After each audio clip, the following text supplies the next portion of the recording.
Welcome in. This is not another sports show. This is the sports show. And I am Brian DiNatale. I'm Cujo. And it's week 1.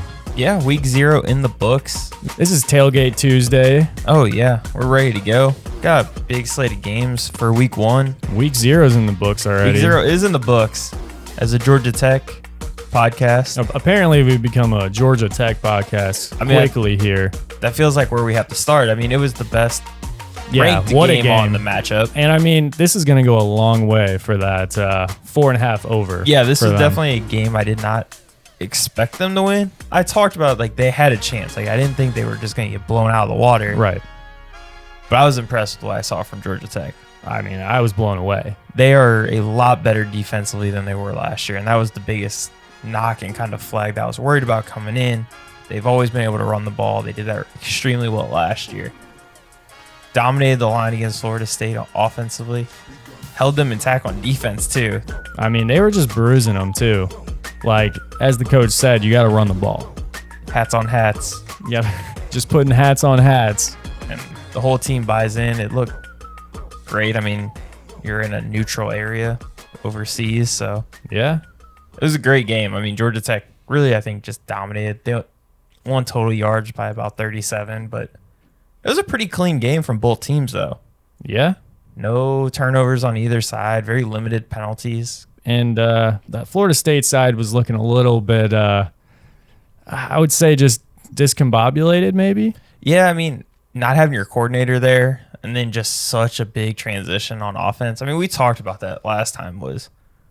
This is a whole new offense. They lost all their big players on the offensive side of the ball. DJU looked. Yeah, DJU is. He didn't look rattled. There weren't any turnovers. There weren't. It was just very safe. He was a lot of checkdowns, he tried to force it down the field a couple times, but not really doing anything. And I'm just glad that Georgia Tech won this because the last 2 years, as a pseudo LSU fan, Florida State's taken week 1 2 years in a row against LSU. Started the year 0-1. I'm glad that this year they're starting 0-1. That's fair. I mean, Georgia Tech now kind of owns Florida State. That's 3 of the last 4 that Georgia Tech's taken from Florida State. Yeah. It turns out, that was the last time that they won a top 10 team in, 15 years? Yeah. It's been against last time it came against Florida State when Florida State was 9. So I mean, they're Bears, as Aaron Rodgers. They own Florida State, apparently. It's good. It's a good start to the year. Yeah. Really good for the over 4.5. Yeah, so if you guys listen to that bet, it's looking good. Yeah, it's a good start. I mean, they get a walk. They get what should be a cakewalk this week against Georgia State. I would hope. They're 21-point favorites. Could be a hangover game. You never know. Could be a lot of travel coming back from Ireland, but hangovers at Temple Bar. There was a lot of drinking. I think on a lot of the sides. Yeah. So I mean, that was an electric game. The rest of the day, we had some good games, but they had some games come down to the wire. They weren't supposed to be betting close games, but they turned out to be. Yeah, I'm kind of glad that I didn't hit any action on any of these other games because it was rough. I mean, I did. The next game I mean is the Montana State New Mexico game. I did say I leaned definitely on the side of New Mexico.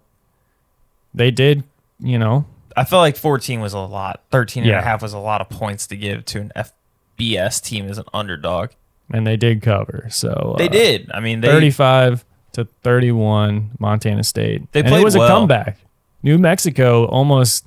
I mean, they punched them in the mouth to start that game. They should have won that game. I mean, they were up, and then Montana State goes on a 21-0 run to come back. That's tough. I would say it's embarrassing, but Vegas knew. Everybody kind of knew. Yeah, but if you're a New Mexico fan, Mendenhall started as head coach there. I mean, it got off to a pretty good start. Obviously, you want to win that game, but that team had a lot of fight. The big discrepancy came on the yards. Or Montana State moved the ball. Yeah. I mean, they were 560 yards That's of offense. That's a lot of yards. So New Mexico has some things to clean up there, but they did force 2 turnovers. One was that fumble recovery that led to the early score to get it off to a 7-0 game, but New Mexico's got to find a little more rhythm offensively to try to ice that game away. Yeah. And then moving down the list to the SMU Nevada game, man, you were hyped on Southern Methodist, and Yeah, good thing I didn't end up taking the over on the win total. That was one that I contemplated throwing on here, but I didn't. They struggled. They struggled against Nevada, and they outscored them 16-0 in the fourth to get that W. Stone got off to a rocky start, but eventually led that go-ahead drive with a 34-yard touchdown. So he came through when they needed it. Not great. Doesn't make me feel any better about SMU when they're going to enter ACC play. yeah, that's a rough start. But maybe But a dub is a dub. it is. It's week 0. Just trying to shake off the rust. I mean, Nevada also did this last year to Kansas.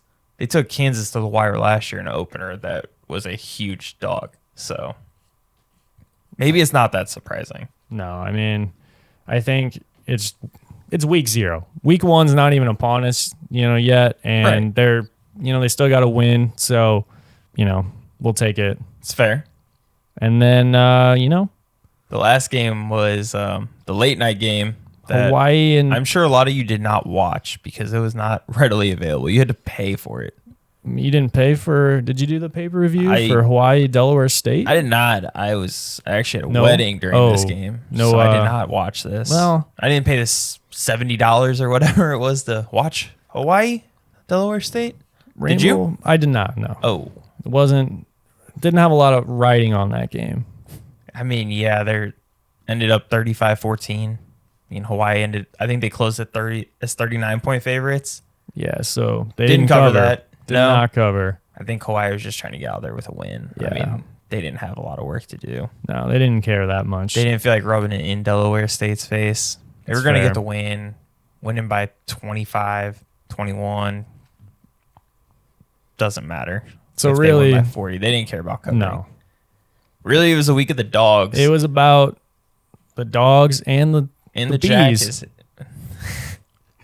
The bees were in fact buzzing.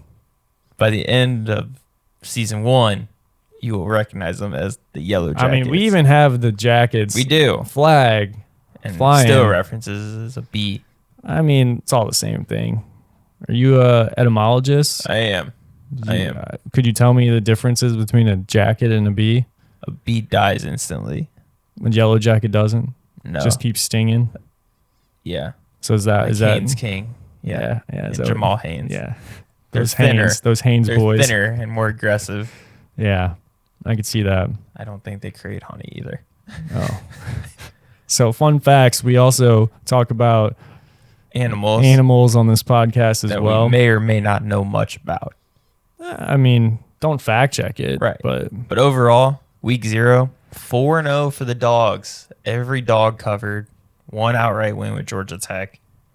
Really, none of the dogs were in favor of losing, of not covering. They had it readily in control all day. yeah.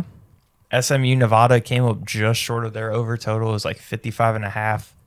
They ended at 53, a field goal away. That's kind of where I was leaning. Yeah. Didn't make it an official play, but when we talked about it, if I had to pick, I was going to pick the over. Comes just underneath.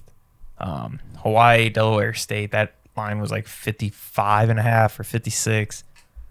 That didn't come really anywhere close. They were a full touchdown away, so week 0, like we said, it's a hard betting That's a week. tough one to- It's a hard betting week. But it's good for the long term with Georgia Tech getting the win. I definitely thought Florida State was probably going to cover that game. Yeah. But Georgia Tech did everything that we talked about that they needed to do to possibly win this game. Well, and like I said, I thought there was a chance that Georgia Tech was going to, do it the hard way for this 4.5 win cover. And look, they already started it. Yeah. Now they can lose a couple of soft games till it, I don't know about that. Okay, well, I'd rather not have to sweat this out into week like 12 or we'll 13. see, I mean, I guess that can take us into, do you want to do a little betting buffet? Oh, I think we can. I got Yeah. 5 games on the plate. Oh, a little 5-course meal We action. do. All right. What do you got on the as an appetizer? What do you got? Appetizer game. We got a Yeah. little Thursday night football week 1. North Carolina at Minnesota. Currently sits at Minnesota +1, -110 currently on my bookie. I like Minnesota here. This is essentially a toss-up game. I mean, a 1-point spread's basically a toss-up. You normally handicap the home team gets about 2 points for being at home. So I like Minnesota at home. They got a new quarterback. They brought in Max Brosmer from New Hampshire. He's not a big name, but he actually tore it up, and he's a veteran. Last year, if you watch Minnesota football, they struggled to move the ball through the air. Yeah. They were kind of the opposite of how they normally had been. They're normally a really good third down team. Could move the ball. Last year was just not typical Gopher football. North Carolina, they don't have Drake May. Right. They got guys coming in, but for me, I think week 1 on the road, a night game in Minnesota, I like the Gophers. Yeah. I mean, it's just a 1 point. Yeah, it's a toss-up. It's a toss-up, and as toss-up, I'm going to favor the home team on a night game where I think the crowd's going to be pretty rocking. First game of the year. I expect that to play a factor. I mean, if dogs have shown anything thus far. Right. They're going to look to go 5-0. 1 point dog's not a huge dog. No. It's a dog nonetheless. It's like a Chihuahua. I feel like there's been some value there for Minnesota the last couple of years. They've pulled these upsets. Yeah, and Minnesota's they're historically a pretty solid team, especially at home. So I like Minnesota. I think the new quarterback, the Max kid's going to be able to move the offense. They're going to rely on one of their receivers to kind of come back. So I'm all in on the Gophers here. Yeah, I mean, speaking of dogs, you got any Bulldogs action for? I do. Oh, you do. I do. Clemson, Georgia. Yeah. This is a big week. I would say that's matchup. Just one of the top games for the week. Oh, absolutely. I mean, you have Clemson going to Georgia. It's not at Athens, but it's at Mercedes-Benz Stadium, which is in Atlanta. It's the Falcons Stadium. Basically a home game for Georgia. And they're a 13.5-point favorite, minus 110 currently at my bookie. I mean, they return a lot. Yes, they lost Bowers, but Beck's coming back. He's a front runner to win the Heisman. They got ETN coming in as a transfer to establish the run game. Clemson will be better this year, but I don't see them really being able to be close to Georgia. I think Georgia's obviously a team that's a front runner to win the title. So why are we thinking that Clemson should stay close? Right. Yeah, Klubnik's not bad. He's gonna have to take a big step forward this year though for Clemson to really have a shot to make a deep run. And 13.5, I'll lay 2 touchdowns with Georgia all the time. Obviously, if he gets to 14, that makes it a little less appealing. The hook really kind of is the max you want to go here with 13.5. But right now, as it sits here on the 25th, before the week really starts and there's more money coming in, I'm grabbing Georgia. That's fair. So then moving on to another course of this meal. What's another good one you got? Another good game. A lot of these coincide with kind of the big games of the week this week. Miami goes to Florida. It's a home game for Florida. It's in the swamp, but Miami's got high expectations this year. Yeah, and I mean, they have Cam Ward coming in from Wazoo. Yeah, Cam Ward should be a huge upgrade at quarterback for Miami and really is going to be a reason they can make a push or they're going to kind of fall back. But I think the fit's a good one for Cam Ward in this Miami offense. And if Miami wants to be this team, they're going to have to start here against Florida. Florida's got a rough schedule. Yeah. So, I mean, this is one of the winnable games for Florida being at home, but I mean, to only be a 2.5-point favorite. Yeah, I like Miami here at minus 2.5. Get it before it goes to 3. If it hits 3, I could see it easily being a field goal game. Yeah. So the 3, you get a push out of that. But getting it now at 2.5, I'm going to bet on Miami. I'm going to bet on their veterans. I'm going to bet on the supposed culture that they have going this year and the high expectations. Yeah, I mean, it's a little bit, of a spicy pick, since all the dogs have been barking early. But, I mean, it's got to happen. Some of these have got to come through. Favorite's got to win eventually, yeah. Right? So, I mean, I like it too. I would also take Miami there. Next part of the games I got is another big game. A lot of week 1, the big games are the ones you have more data on. Yeah, right. And the closer matchups, I think, are a little easier to bet right now than being a 35-point favorite. Yeah. because you never know week 0, week 1 if they're going to really cover that or Right. when they're going to back off the dogs and kind of just slow down. So I got Notre Dame versus Texas A&M. A&M, I wish this line I would have grabbed it last week at 2.5, moved up to 3. I don't think that's a huge deal. I think they can win by more than 3. I think they can win by a touchdown here. A&M's at home, so like this is a big game for A&M. They're at home. Notre Dame's coming in. Notre Dame's already nicked up. They lost their big guard that was going to help them, and I just don't know how well they're going to be able to protect Riley Leonard. For his first game period since the injury, and I mean, you got a new offense that you're also in at the same time. So, yeah, I mean, Charles Jagasaw was the lineman that went down. This is also first game for Elko coming into A&M. So I think trying to make a statement, turn this program and show like they're a true SEC like top team. right. So I think things set up well for A&M here early. I think Notre Dame, it's a tough spot with the injuries that they're already battling. Letting Riley Leonard kind of get used to the offense, having to go on the road to a powerhouse and a stadium that's rocking. I mean, it's a loud stadium. It's one of the bigger ones in the SEC, one of the bigger home field advantages. So all that plays into it. Like I think A&M rolls here in week 1. We got a lot of big games here. Is there anything that's a little bit smaller that we can dabble in? Little dessert one? Yeah, a little dessert. A little sweet value is what Yeah. I think. This one is not a sexy pick by any stretch, but Miami of Ohio goes on the road to Northwestern. Now, on the road to Northwestern is a little different than normally. Their stadium is on a reservation, so they're going to be playing at a smaller stadium. It's about 15,000 people. It's off the lake. But all that being said, Northwestern's a 3-point favorite, and I think they're going to cover easily here. Listen, Miami of Ohio won the MAC last year. They lost their top rusher. They lost their kicker, who was top kicker last year, so they're going to have some turnover. Northwestern's returning 6th in production out of the whole country, number 1 in defensive returning production. So I think Northwestern's going to make it very challenging for Miami of Ohio to score, and I think Northwestern will have enough juice to like lay a touchdown or more. So the -3 for me seems like a good value. Northwestern's never a team that's really fun to bet with because they don't score a lot in general. But I think it's just too big of a step up in class for Miami of Ohio to go into Northwestern.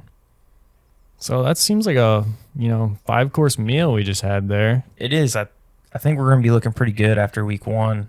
Yeah. Obviously, you want to go 5-0, but worst case, I'm thinking we're at least like 3-2, probably 4-1. I mean, the picks for week 0 came through pretty well.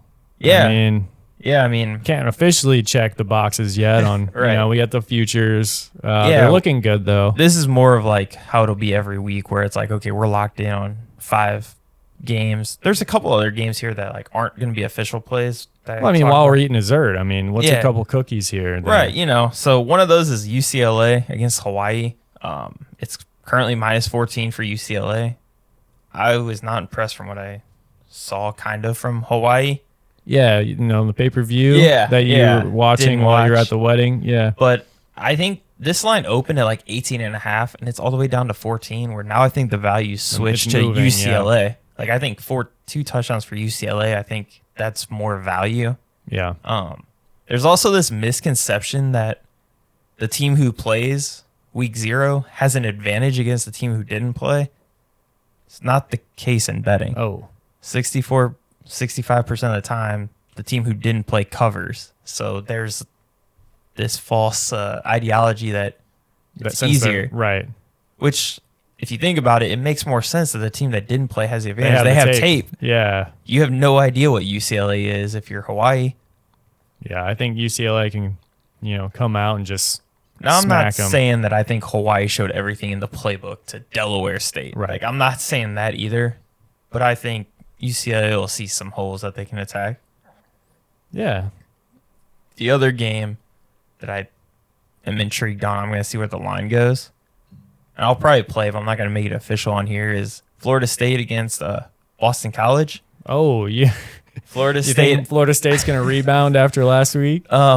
Florida State, yeah, they're going to be at home, so it'll be the home opener. Yeah. They get Boston College, who's not good. I got to say, the post-game interviews were looking pretty rough from their coach. Yeah, I mean, look. Yeah. When you look at the final score, 24-21, Yeah. when you're the number Yeah, that 10 team hurts. in the country, That hurts. and you got work, to be honest, and your offense didn't look good. Yeah, I think they're going to come out. I think there's some frustration. I think Boston College is going to be on the wrong side of that. Yeah. That They're gonna might have be to the prove one that's something. worse for Boston College, Yeah. like not playing in week 0, because Florida State's going to come out pissed. Yeah. They're mean- not going to see the same thing. No, and if Florida State really wants to have a chance here to get like into the 12-team playoff, you can't really have many slip-ups the rest of the way. You lost one that you were supposed to win on a neutral site.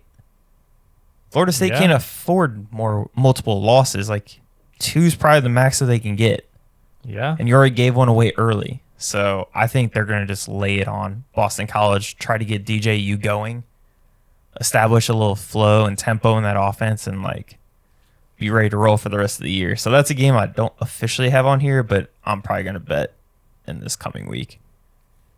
Well, I guess that leads me to a pick of mine that I've got. Oh, you're getting in on the action I think I'm now? going to get a little bit in on this action here, and might be a good time to introduce a new segment for us. Who's this? Who's that? Yeah.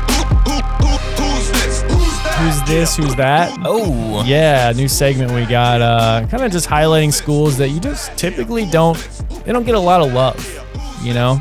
I don't get a lot of love. What do you I mean? can already see that the comments are going to roll in. Oh, I've been following these guys since like the beginning, or oh yeah, I know. Someone's third cousin plays on one of these teams. We get it. You've heard of, East Alabama State Tech, all right?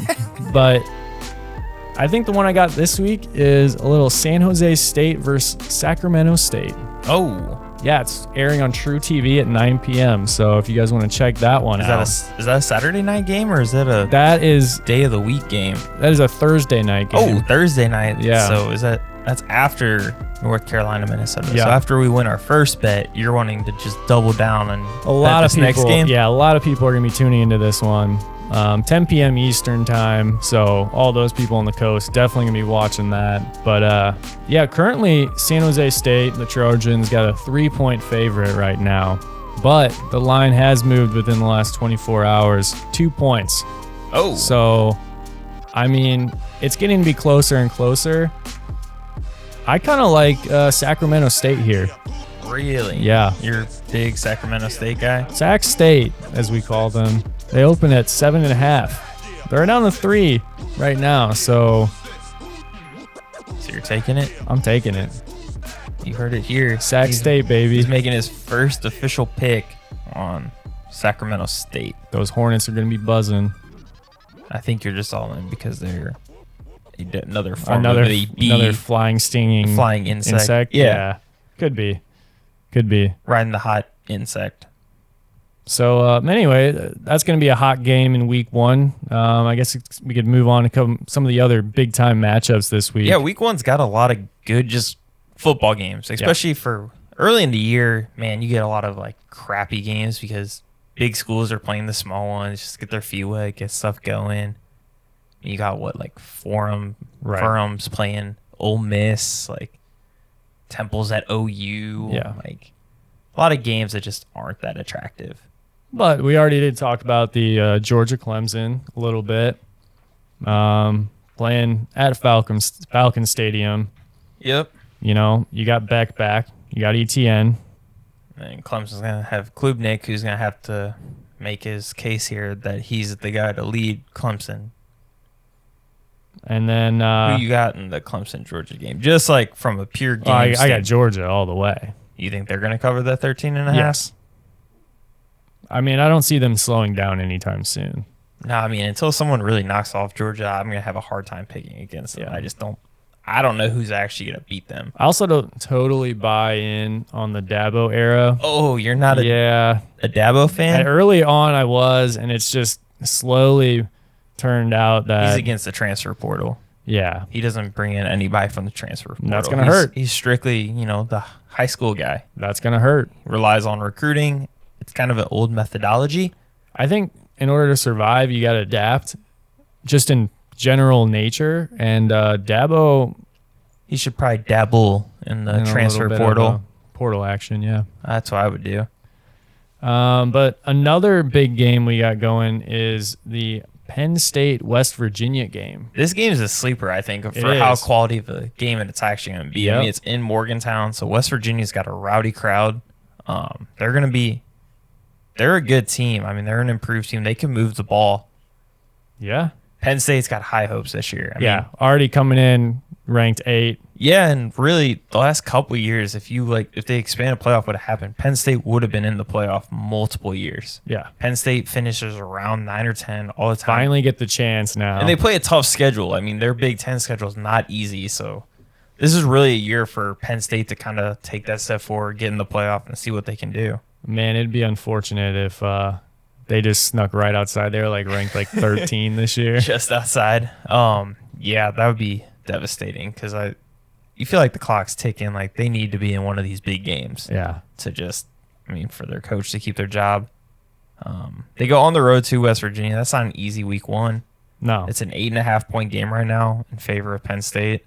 I don't know if they're going to, I can see them winning by just a touchdown. Like I can see West Virginia keeping this game very close. But I do have another one for you, and I can talk a little bit about this one What's as a LSU fan. Oh, is this like the Joe Burrow days? Is that Not the quite. era we're entering this Not year? quite, no. Jaden Daniel days? No, we're not quite there either. This is the Musburger days. Oh, It's a great time.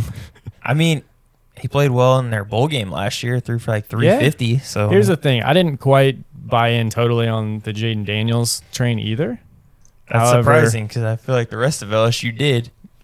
I know multiple LSU fans that didn't buy in, and yet here we are. I mean, we kind of talked about it a little bit last week, but I just feel like he was, a recipient of a really bad defense that had to. He was always on the field. They were, you can add a terrible defense. You can throw for 5,000 yards when you're constantly on the field.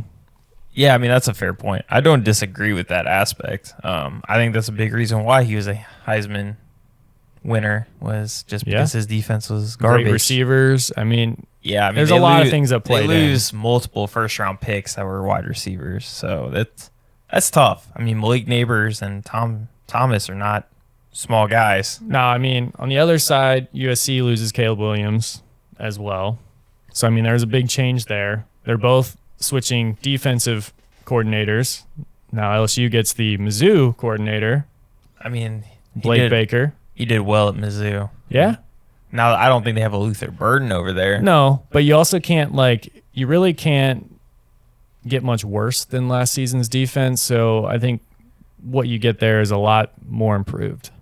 But also, I mean, I think I don't know if I could bet this game necessarily, right? I think it's -4 right now for LSU. Yeah, it's open at 6.5. It's moved down to 4. The 4 I feel like is where it's probably going to be a field goal game probably at the end.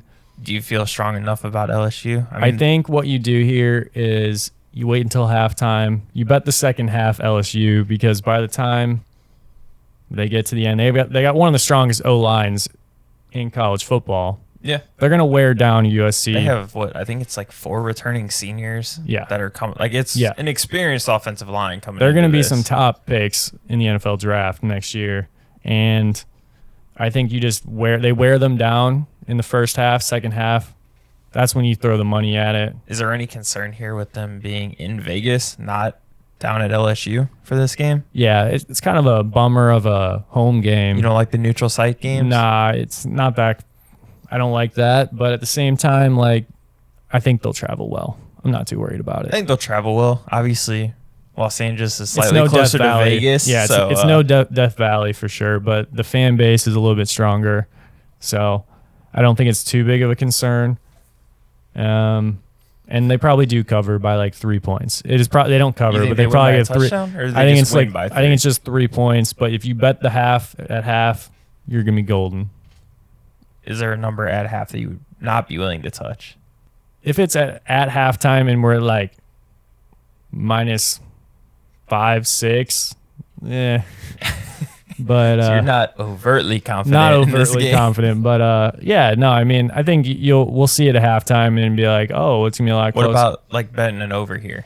I think the line right now is 63.5, Yeah. 62.5. That's a good bet with LSU, just in general. So You don't think that's defensive coordinator? it's hard to say. It's hard to say. It's week 1. I mean, the other thing is what Mizzou's coordinator comes over. Mizzou's defense last year was Right. Mizzou's defense wasn't spectacular. Like I said, doesn't have to be much different in order to be an Just, improvement. giving up like 30 points instead of 40. Right. Yeah, I mean, I think you have both coaches returning. It's still Kelly and it's still Lincoln. So, like, I think there's going to be a lot of points scored. I would lean the over in points, too. I think it's just one of those 35-30, 42-35, like 38-35, like high-scoring games. Yeah. A lot of pace, a lot of throwing. Putting on a big, show for the Vegas crowd. Right. I mean, that's just where I stand. I don't have an official play on this. I'm going to monitor the line as it goes into the end of the week, more towards game time, because this is a Sunday game, right? Yeah. Yeah, so it's a Sunday game. They got all the prime time. And also, we got to remember, like I stated earlier, they've lost the last 2 years, week 1. So I don't know how you feel about that, but you think that's a trend? I think that's no. I think that's we are not losing week 1. Is that the rah-rah speech you think Brian Kelly's giving in the locker room? Something like this that, week? yeah. He says, we are not losing week 1 or else. Probably those exact words. Yeah. I imagine. So, yeah, 4 isn't too bad. I would like to see it down around 3. I think okay. I don't think it'll get down to 3. I'll tell you if it is at half and it's still at 3. Yeah, absolutely, smash LSU win for sure. Yeah, I don't know how much. I mean, going from 6.5 down to 4 already shows that Yeah, it's closer than I think people think. Now, if this was at LSU, this game's probably a 6 or 7 point like spread. right. I think if you're in the Death Valley, like that's what's gonna happen. But So we'll see. I mean, it should be an exciting game. As an LSU fan for you, I hope you guys come out just like Georgia Tech did. Right. I have Same no thing. rooting interest. Same thing, man. I mean, This one would be taking down a top favorites. 10 team. Right, we're favorites, but, like, not like 13.5 point underdogs, but yeah. so it's not as impressive if they win. No, probably not. So- Both neutral site games. Right. There's a lot of similarities here. Sure. So with that being said, go USC. I think that's the betting option now. Right. After It turns everything we out, just said. actually, yeah.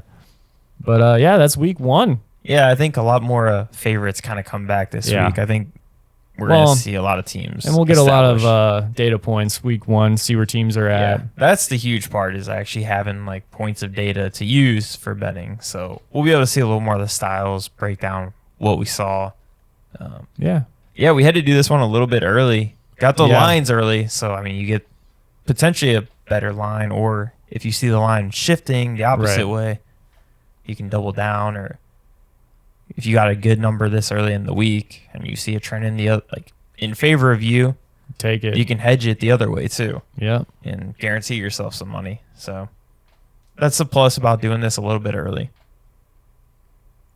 But yeah, you'll be live for week 2 come Labor Day weekend. Yeah, Labor Day weekend we'll be coming back, Recap everything. recap week 1, getting started for week 2, and we'll See be how in the well the throes of it. buffet fared. See Yeah. if there's a little tip left on See if the we can eat next receipt. week or not.